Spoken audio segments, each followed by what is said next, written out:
사도신경하심으로 우리의 신앙을 하나님 앞에 고백합니다. 나는 전능하신 아버지 하나님, 천지의 창조주를 믿습니다.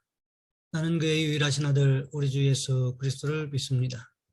그는 성령으로 잉태되어 동정녀 마리아에게서 나시고 본디오 빌라도에게 고난을 받아 십자가에 못 박혀 죽으시고 장사된 지 사흘 만에 죽은 자 가운데서 다시 살아나셨으며 하늘에 오르시어 전능하신 아버지 하나님 우편에 앉아 계시다가 거기로부터 살아있는 자와 죽은 자를 심판하러 오십니다. 나는 성령을 믿으며 거룩한 공교회와 성도의 교제와 죄를 용서받는 것과 몸의 부활과 영생을 믿습니다. 아멘. 찬송가 542장입니다.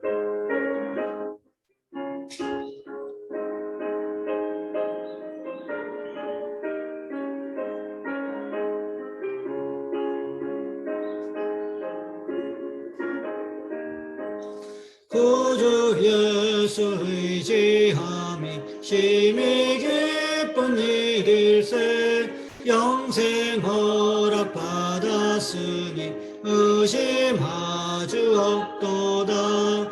예수 믿는 것은 받은 증거 많도다. 예수 귀한 예수 믿음 더욱 주소서.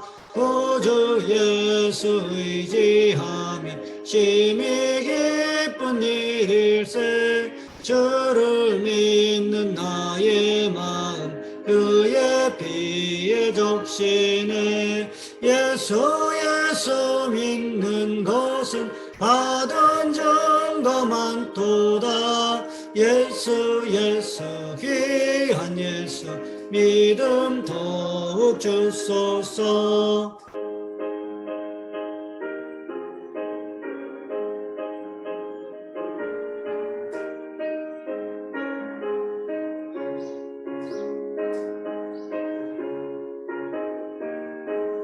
구주 예수 의지하여 죄악 벗어버리네. 안위 받고 영생함을 주께 모두 얻었네.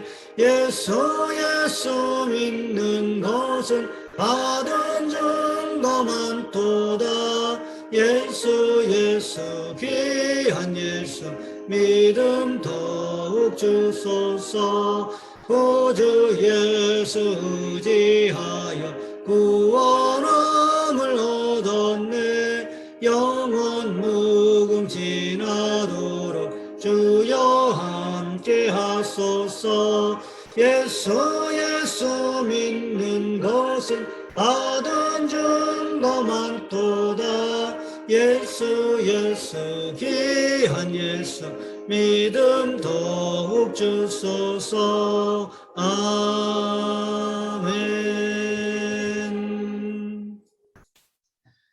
오늘 말씀 열왕기하 19장에서 보겠습니다. 열왕기하 19장 1절로 7절까지 말씀입니다. 제가 가진 성경은 구약 성경 595쪽에 있습니다. 제가 봉독해 드립니다. 히스기야 왕이 듣고 그것을 찢고 굵은 배를 두르고 여호와의 전에 들어가서 왕궁의 책임자인 엘리야김과 서기관 셈나와 제사장 중 장로들에게 굵은 배를 둘려서 아모스의 아들 선지자 이사야에게로 보내매 그들이 이사야에게 이르되 히스기야의 말씀이 오늘은 환난과 징벌과 모욕의 날이라. 아이를 낳을 때가 되었으나 해산할 힘이 없도다. 랍사게가 그의 주 아수르 왕의 보냄을 받고 와서 살아계신 하나님을 비방하였으니 당신의 하나님 여호와께서 혹시 그의 말을 들으셨을지라. 당신의 하나님 여호와께서 그 들으신 말 때문에 꾸짖으실 듯하니 당신은 이 남아있는 자들을 위하여 기도하소서 하더이다 하니라. 이와 같이 히스기야 왕의 신복이 이사야에게 나아가니 이사야가 그들에게 이르되 너희는 너희 주에게 이렇게 말하라. 여호와의 말씀이 너는 아수르 왕의 신복들에게 들은 바 나를 모욕하는 말 때문에 두려워하지 말라. 내가 한 영을 그의 속에 두어 그로 소문을 듣고 그의 본국으로 돌아가게 하고 또 그의 본국에서 그에게 칼에 죽게 하리라 하셨느니라 하더라. 아멘. 오늘 본문의 말씀을 가지고 고난이 다가올 때라는 제목으로 함께 말씀을 살펴보겠습니다. 우리나라를 대표하는 영화제 가운데 부산영화제가 있습니다. 부산영화제 때 더 테너라고 하는 영화가 방영되었던 적이 있었습니다. 그때 관객들이 다 일어나서 박수를 치며 환호를 했습니다. 이것은 크리스천 성악가 배재철 선생님의 신화를 담은 영화인데요. 배재철 선생님은 한양대학교를 수석으로 졸업하고 베르디 국립음악대 수석 졸업, 국제 콩쿠르 수차례 입상 등의 화려한 경력과 함께 아시아 오페라 역사상 100년에 한 번 나올까 말까한 목소리라는 찬사를 받았던 분입니다. 유럽 각지에서 오페라 주역을 맡아서 한참 잘 나가던 때 목에 이상이 와서 검사해 보니까 갑상선 암입니다.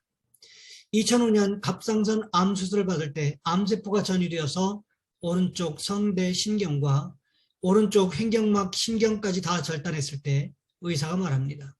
당신은 앞으로 노래할 수 없습니다.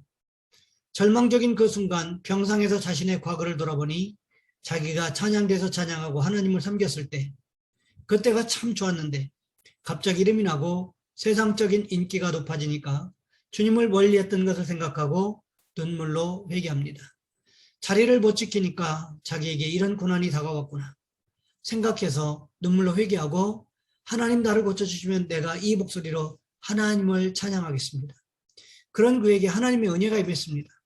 2006년 4월 그를 아끼던 일본인 매니저 와지마 토타로 씨와 일본 팬들의 도움을 받아서 성대 복원 수술합니다. 목소리를 되찾을 수 있다면 맨 처음 하나님을 찬양하겠습니다. 수술이 끝나고 나서 이제 노래를 해보라고 말을 건넸습니다. 주 하나님 지으신 모든 세계 내 마음속에 그리워볼 때 하늘의 별 목소리가 다시 회복이 된 것입니다.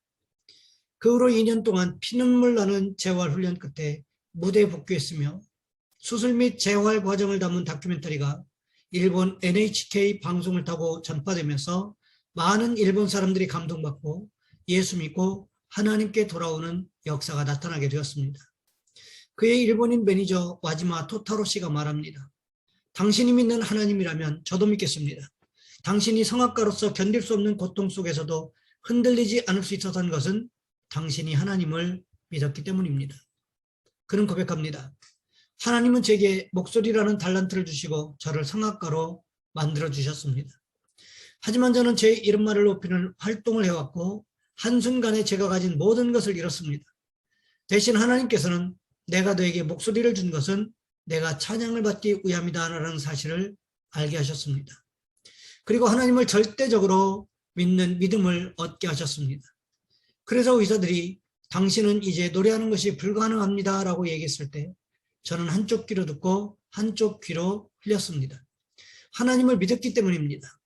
그러자 하나님께서 계획해 놓으신 일들이 일어나기 시작했습니다.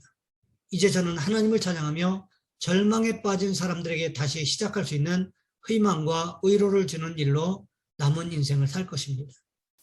전적으로 하나님을 믿고 의지하고 하나님을 인정하는 삶을 살아가면 하나님께서 우리의 인생을 인도하시고 책임져 주실 것이기 때문에 그렇습니다.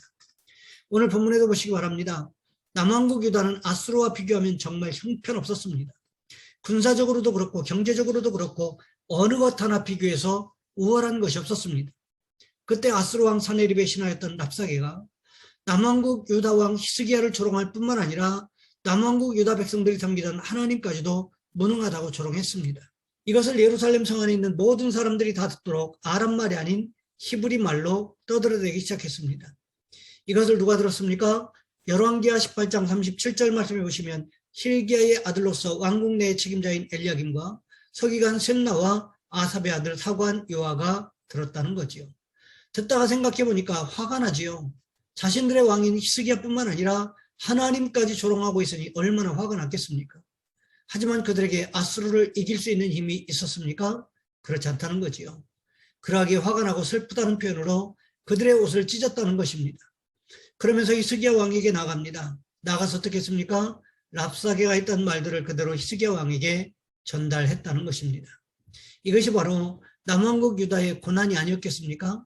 생각해 보세요. 아수르의 랍사게와 대군을 제압할 힘이 있었다면 이런 것쯤이야 문제가 되지를 않았습니다. 하지만 문제는 어디에 있었습니까? 아수르를 제압할 수 있는 힘이 남왕국 유다에는 없었다는 것입니다. 그러니까 이 모든 조롱을 그대로 당하고 있어야 한다는 거지요. 또 한 가지 문제가 있습니다. 아수르가 사마리아 성을 몇 년 동안 에워쌌습니까? 무려 3년을 에워쌌다는 거지요. 그래서 결국 아수르에 의해서 북왕국 이스라엘이 BC 722년에 망하고 말았다는 거지요. 그렇다면 아수르가 남왕국 유다에도 비슷한 전략을 구사하지 않겠습니까? 예루살렘 성 안으로 양식이 못 들어가게 막아버리면 결국 굶주림에 시달리다가 항복할 수밖에 없게 되지 않겠습니까? 이것이 불을 보듯 뻔한 순서였습니다. 그때 히스기야가 어떻게 했습니까? 오늘 본문 1절과 2절 말씀해 보시면 이렇게 기록하고 있습니다. 히스기야 왕이 듣고 그 옷을 찢고 굵은 배를 두르고 여호와의 전에 들어가서 왕궁의 책임자인 엘리야김과 서기관 셈나와 제사장 중 장로들에게 굵은 배를 돌려서 아모스의 아들 선지자 이사야에게로 보내매 히스기야 왕이 엘리야김과 셈나와 요아를 통해서 랍사게가 했던 말을 들었다고 오늘 본문은 기록하고 있습니다. 하지만 역대하 32장 17절 말씀해 보시면 아수르 왕 산헤립이 이스라엘의 하나님 여호와를 욕하고 비방하는 편지를 보냈다고 기록하고 있습니다. 그러면서 산헤립의 신하, 그러니까 랍사게가 유다 방언으로 예루살렘 성에 소리를 질러서 백성들을 놀라게 하고 괴롭게 하여 성을 점령하려고 했다는 거지요.